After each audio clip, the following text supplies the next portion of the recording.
Сәлеметсіздер ме, құрметті тыңдармандар. Бүгінгі талқылайтын тақырыбымыз анар жемісі жайлы болады, яғни гранат жайлы.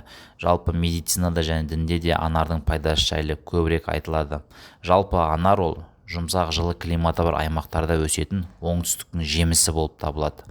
Көбінесе анар шырының гемоглобин деңгейін көтеру үшін, иммунитетті арттыру үшін, мидың және жүректің жұмысын жақсарту үшін қолданылады да. Егер анарды үнемі пайдаланатын болсаңыз, онда сіздің жүрегіңіз сағат сияқты тоқтамай жұмыс істейтін болады. Сондай-ақ кәрілік сіздің есігіңізді ерте қағуына жол бермейтін болады. Ал енді бүгінгі тақырыпта мен анардың 10 түрлі пайдасы жайлы сізбен бөлісетін боламын. Бұл видеоны соңына дейін көруге кеңес беремін. Себебі анардың пайдасы жайлы әр адам білуі керек. Бірінші, анар адам организмін құнарлы заттармен қамтамасыз етіп отырады. Оның құрамында 15 түрлі амин қышқылы бар. Сонымен қоса витамин К, С, В9, В6 дәрумендері және де қосымша минералдарға да бай. Калий, мырыш, фосфор сияқты. Анар калориясы төмен жеміс. 100 грамм жемісте бар жоғы 72 килокалория болады. Екінші, шырының және жемісінің қабығын медицинада асқазанның жұмысы бұзылғанда, ал кепкен бұтақтар мен діңінің қабығының ішек құрттарына қарсы дәрі ретінде қолданылады. Егер сіздің асқазаныңызда қышқылдығы жоғары болса, гастриттің обострение сатысында және де энтероколитпен ауырған кезде бұл шырынын пайдалануға болмайды. Үшінші, қанның құрамында темір аз болса және сүйектер сынғыш болып келсе, соның алдын алу үшін анар жемістерін пайдаланады. Төртінші, анар шырының тағы да бір ерекше қасиеті ол радиация әсеріне шалдыққандарға көмектеседі. Бесінші, анар шырыны иммунитеттің жағдайын жақсартады. Нәтижесінде ағза тұмау сияқты ауруларға шалдықпайды. Жөтел кезінде тіпті анар шырынымен тамақ жаюға да кеңес береді.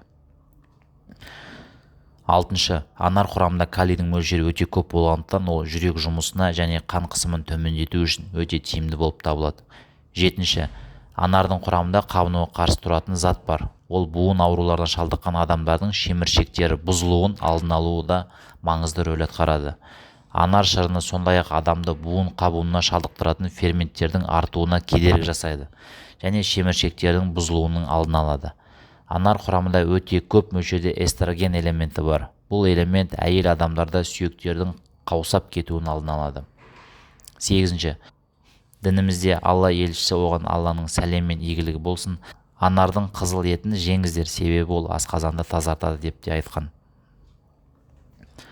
Тоғызыншы, анар косметика саласында аса кең таралған. Ол теріні бос радикалдардың әсерінен қорғайды. Теріні қалпына келтіру процестерін белсендіреді, оны қоректендіреді және жандандырады. Сондай-ақ коллаген және эластиннің синтезделуіне мүмкіндік туғызады.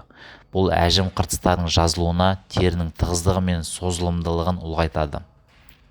10-шы, BBC телеарнасының хабарлауы бойынша, Лос-Анджелесте Калифорния университетінің зерттеулерінің бір тобы 65-70 жас аралығындағы простат ауруына шалдыққан ер адамдардың бір тобын бақылауға алған екен.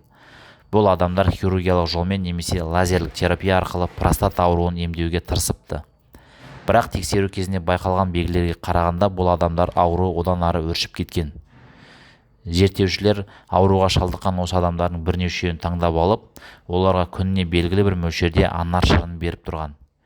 Бұл шараның нәтижесінде осы адамдардағы простатит ауруының өршу жылдамдылығы анар шырынын ішкеннен кейін айтарлықтай бәсеңдеген. Бұл дегеніміз үлкен ер адамдарда простат ауруы кезінде жақсы көмек береді делінген. Ал енді анардың зиянына келетін болсақ, жеміс бірыңғай пайдалы немесе түбегейлі зиян болмайды. Анар сондай-ақ ол шектен тыс тұтыну денсаулыққа зиян келтіруі белгілі бір проблемалардың күшеюіне алып келуі мүмкін. Құрамында белсенді интегранттар, жеміс қышқылдары мен таниндер болғандықтан оның мына жағдайда жемеу керек. Ас қорыту патологияларының болуы, яғни панкреатиттің, энтериттің, гастриттің өршу кезеңі. Асқазанның немесе ішектің ойық жарасы болса, геморрой немесе іш қатуға бейімділік болса, тіс эмалінің зақымдалуы болса, анарға қарсы аллергиялық реакциялар болса, бұл жемісті тұтынуға болмайды. Ал құрметті достар, бүгінгі видеом соңына келіп жетті. Егер видео ұнаса, комментарий жазып, лайк басып, достарыңызбен бөлісе отырыңыздар. Себебі бұл арнаның дамуы үшін өте маңызды.